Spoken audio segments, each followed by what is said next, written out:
that he said is the most important thing. And we see very clearly after he did it why. So thank you to Todd, Donna, Patrick, Robert, and all the people that have worked on this. And I'll turn it over to Todd to take us through the rest of the training and close us out tonight. Thank you, Angelo. Can you hear me okay? Loud and clear, my friend.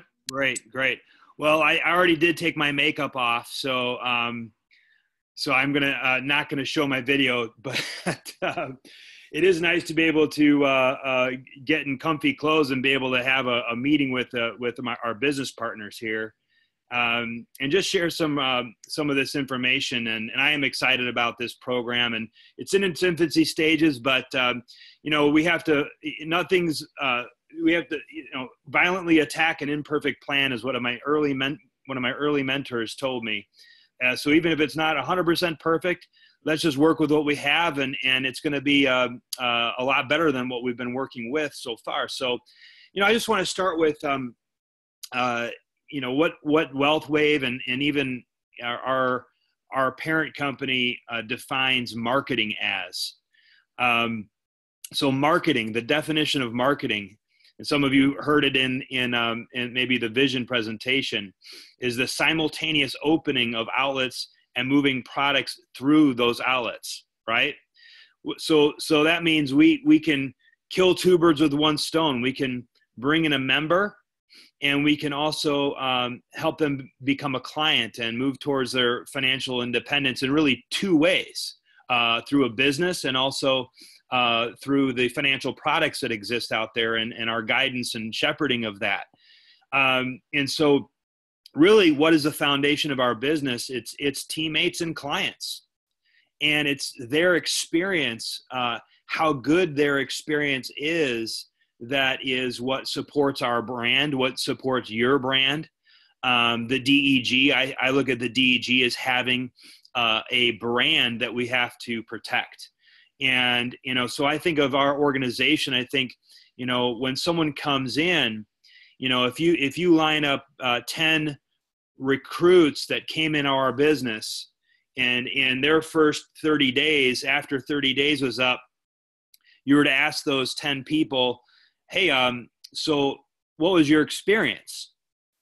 And you had everyone say all sorts of different things, even if they were all good, relatively speaking, but very different. That's a brand we can't trust, right?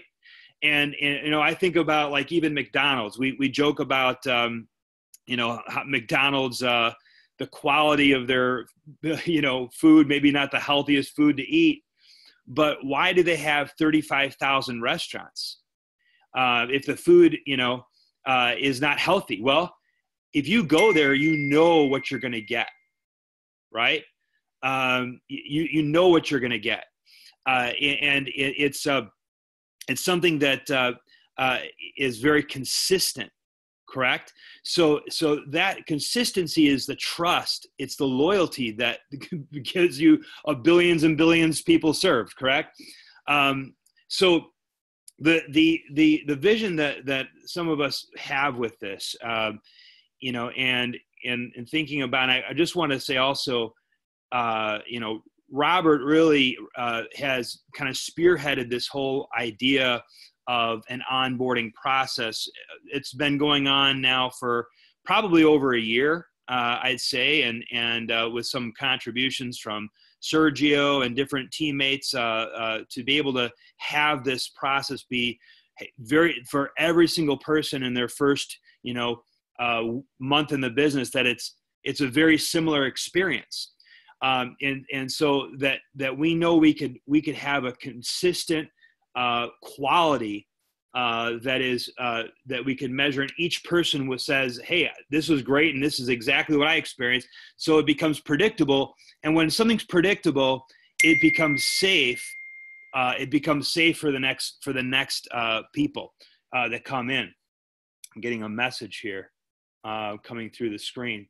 Okay, so let me dive into this a little bit, and I'm going to share my screen. So a lot of what you're going to see here. Hang on a second. you can see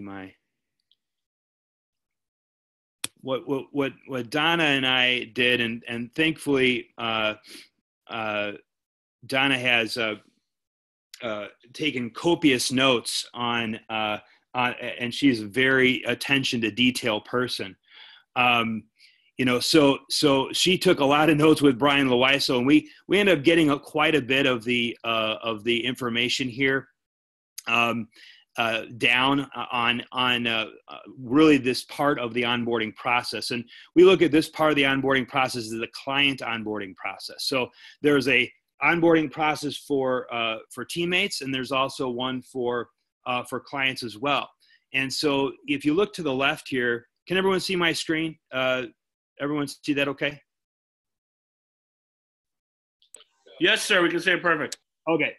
So the onboarding process, it really consists of these 5 major steps that we want everyone to really understand these. And the first 3 steps here is what we would consider the FS1 appointment, or the financial strategy, the first financial strategy appointment, the gathering of the information. So that's steps 1, 2, and 3. Okay. Steps 4 and 5 is really the recommendation part, and then asking for referrals, and then also the follow-up for that. So all these are critical.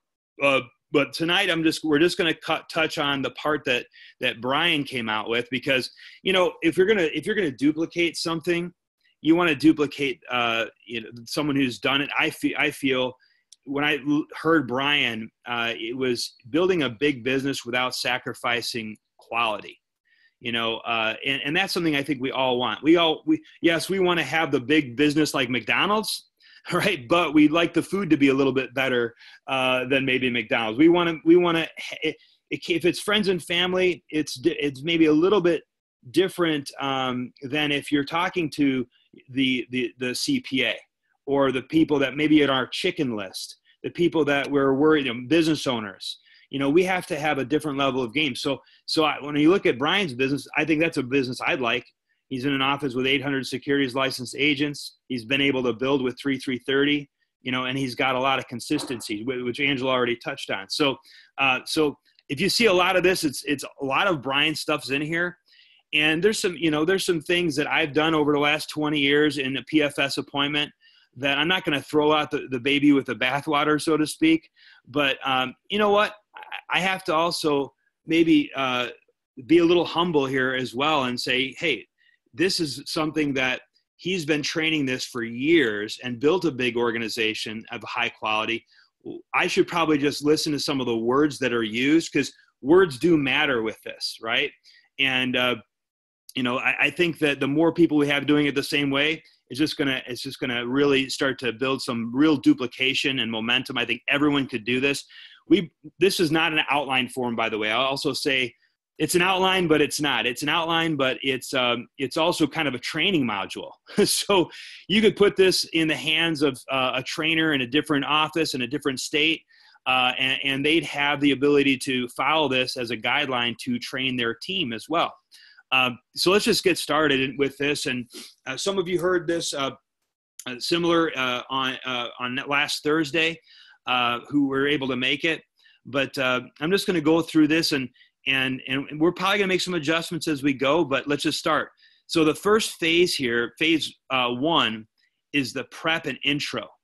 So the very beginning part, what we have to do before the meeting, right? And this is kind of starting off from the time when we've gone to, they've maybe got sent a video, or however you kind of filtered them into them wanting to become a client. Maybe it's part of a joint owned share. Maybe they're just someone who identified they're not interested in the business, but they are interested in the client, or maybe it's just someone who is referred as a client type, right? So we don't know how that part happened, but this part's always the same. It's just kind of, first of all, you want to meet at the client's house. We kind of all know that.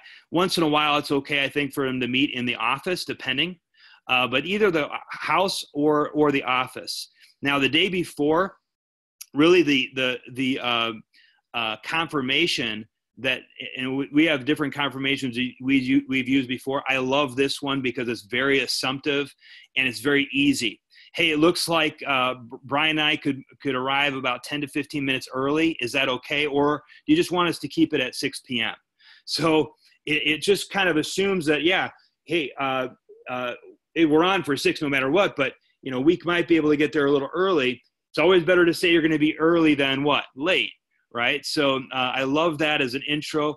I mean, as a confirmation the day before. If everyone just says the same confirmation every time, wouldn't it just make things more streamlined? The day of, if possible, the trainee should drive the trainer. And we know the reasons for that, the psychology of that. But I think that beyond just the psychology of the trainee driving up in their car versus the trainer's car, I think it's the chance really to talk. I've done it both ways. I could say that if we meet at the appointment and we have just a few seconds to talk beforehand, that trainee better be already pretty experienced as a trainee already and about to be a trainer themselves. Otherwise, we don't have enough time to do some of these things, which is practice the intro together. You want to have them, that trainee practice introducing you 3 different times at least in the car ride, okay?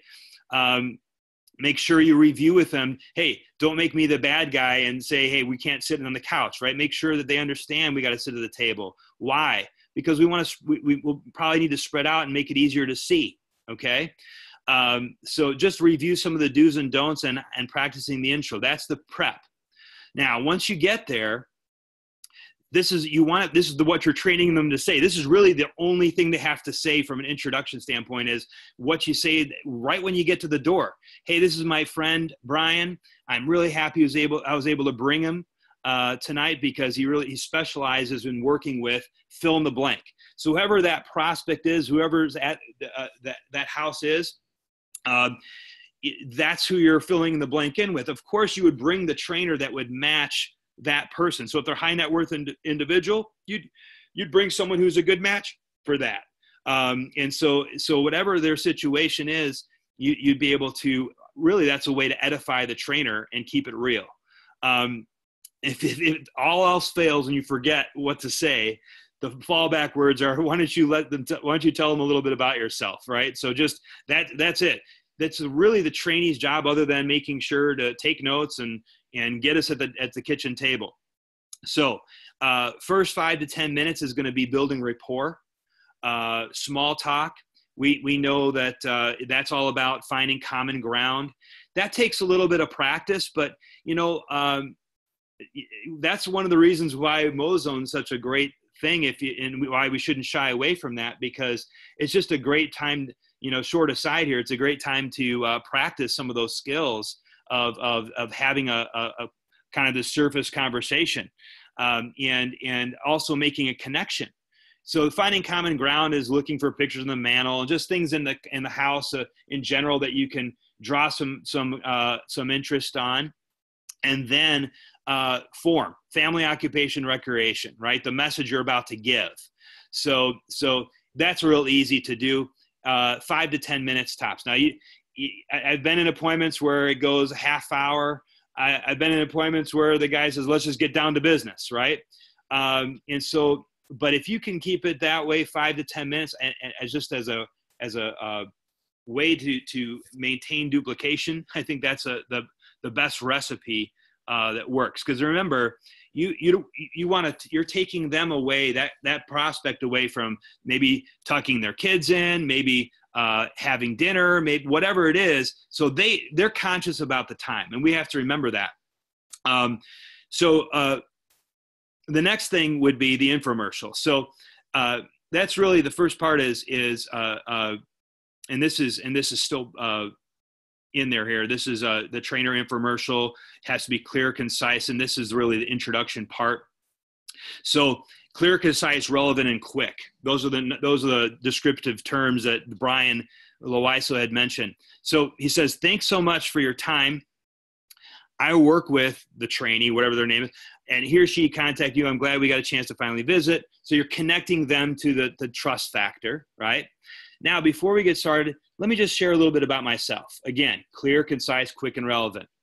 So if you're newer, a newer trainer, you're taking out your team for the first time, you may or may not even be securities licensed. Okay. But you're newer. You don't have to say you've been in business a year, right? You could say I work in a branch office that specializes in helping families like you, whatever that person is, fill in the blank, that meets your your unique needs. Talk about what you're passionate about, why you're in the financial literacy movement here. That you're part of a continual learning environment. I love that phrase that Brian used.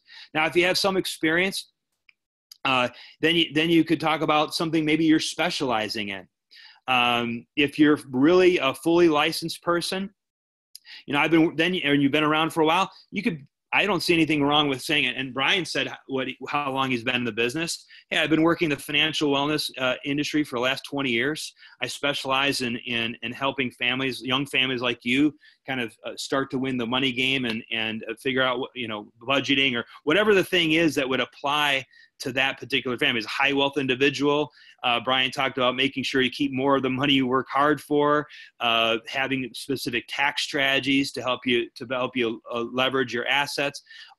Anything that applies to that particular person, that's your quick and concise commercial. It has to be relevant to the person. The most important thing he mentioned there was just be passionate. He doesn't want his teeth drilled by a dentist who's not passionate, right? So every single person he wants to deal with in his life, you have to bring the passion. So now is phase 2. So that was all part of the prep and intro, phase 1. So phase 2 is the transition. So this whole thing here, it's just like this is the first 15 minutes that you're there in the home. And those 15 minutes, and these first really 2 things encompasses only a 15-minute time, but that 15-minute time is the first impression. And you can never make another first impression. You only have one shot at a first impression. And it's hard to dig yourself out of it's kind of like trying to dig yourself out of the 2008. If you just lost 50% of your money, now you got to make 100% return just to break even. It's kind of like not having a good first impression. If you don't have a good first impression, you got to work twice as hard just to try and make up for it. So that first 15 minutes is so crucial. And this is part of it. It's the transition. Okay. Imagine the load off your shoulders if you could just ask these 2 questions before you get started. Okay. The first question is you're asking permission. That's what you're asking. So the first one is for time. You're asking for permission before we get going. How are you doing on time? I need about 45 minutes or so. Is that okay with you? Are you okay with that? Now, if they say I only got 35 minutes or half hour or whatever, then you speed up and you say, look, I'll talk fast then. So you may probably have to have a follow-up appointment to dig a little bit deeper in. But at least then you know what you're dealing with and you're not stepping on their expectations. The second question is really asking permission to be real with them. So this is exactly pretty much Brian's quote. I found that in order for me to provide the best value, I need to ask some questions. Some people can find it a bit personal, such as, some of the questions, how old are you? How much money you make? How much money you have? So before we get going, is there anything sensitive I need to steer clear of? So what that does, I don't know how many people on the call has ever felt maybe a little awkward asking about how much money someone makes or how much money they have in their checking account or any of those things, because it's not something we probably are used to outside of this business. But that's what professionals do, right? Doctors have no problem telling you, how many bowel movements you have every day, right? So, we know that this is part of being a professional.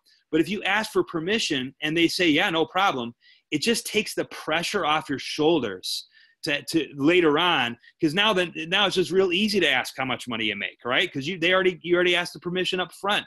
Okay, so 2 simple things that takes less than a minute, but wow, what a difference that makes in I think the rest of this and actually gathering the right information. Okay, so phase 3 is gathering the information.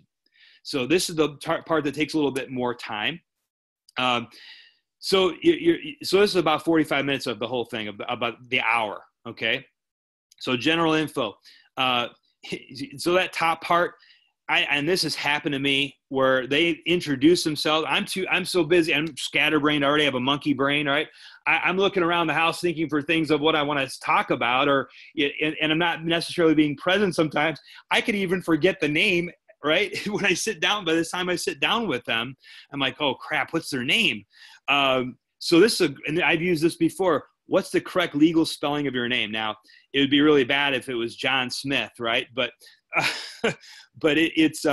that's a great question to ask. Or do you use a middle initial with your name, and what's your full legal spelling? So, of course, you're not going to ask for the address, cell phone number, all that stuff, because you should have that already.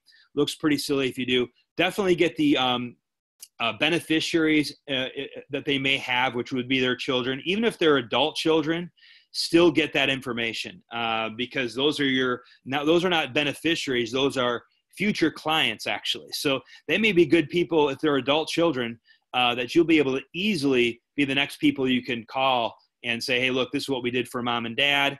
And I want to let you know about it, so that, and then that could lead into so many other things, right?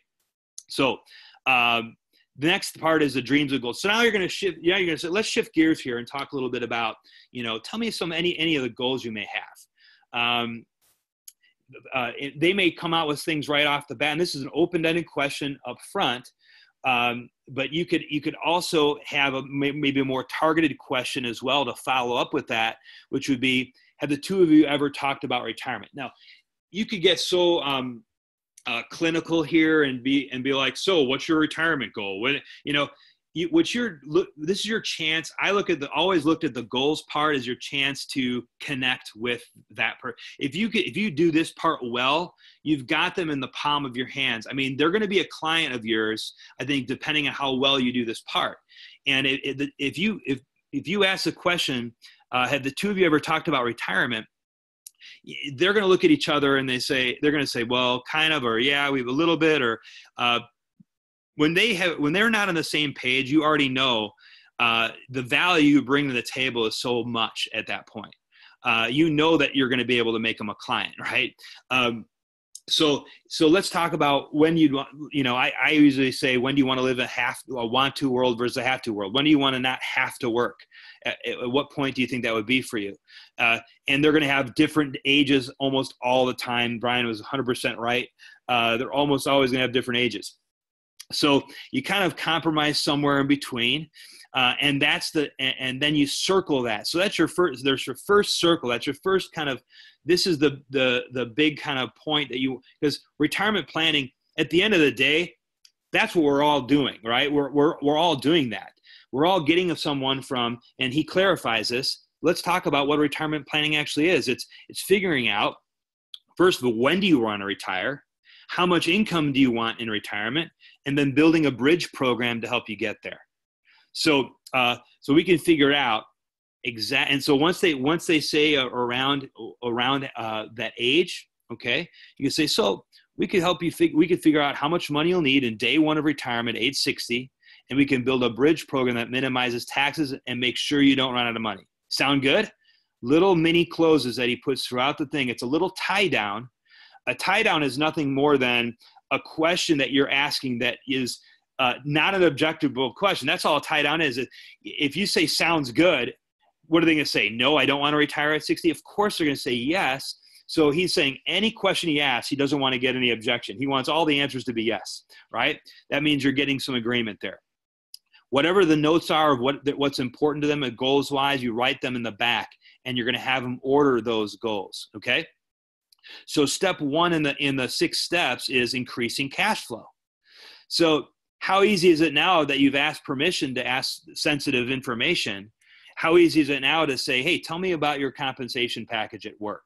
Okay, I love that, the way he says that, right? So easy to figure out, so easy to just be a little bit more blunt in that area. So they say whatever the numbers are. And then the next question is, you get all that information. Do you have a budget? Do you stick to it? Those 2 questions back to back. So he's very specific about that. then he goes through, and he doesn't really go through the expenses, right? He doesn't go through the expenses because he doesn't want to draw down the energy of the meeting. He wants to keep it positive, and he doesn't want to get caught in the minutia of, how much was that bill or how much is this bill. He really just wants to figure out, so, hey, you both make about $110,000 combined. How much you feel is left at the end of the month after expenses? All right. Now they're going to go probably back and forth on that number too, but just arrive at a number that's fair for both people and circle that one. Say it's $500, right?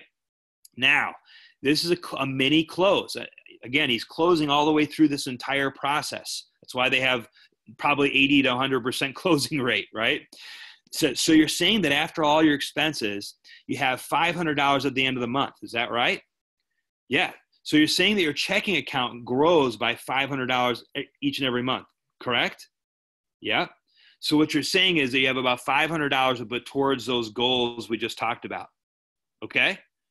So 3 times he says it. Sounds a little crazy, but each time they're buying into the plan that he's going to be offering the next time that we get together, right? So if they say 0 or negative, and sometimes that happens a lot, right? And this is where we just say, hey, that's why we're here. A lot of the folks that we sit down with, we're able to show them ways to save some money on some costs. So let's keep going with this, and we may be able to uncover some wasted spending that we could save you, right? So step 2 is debt management,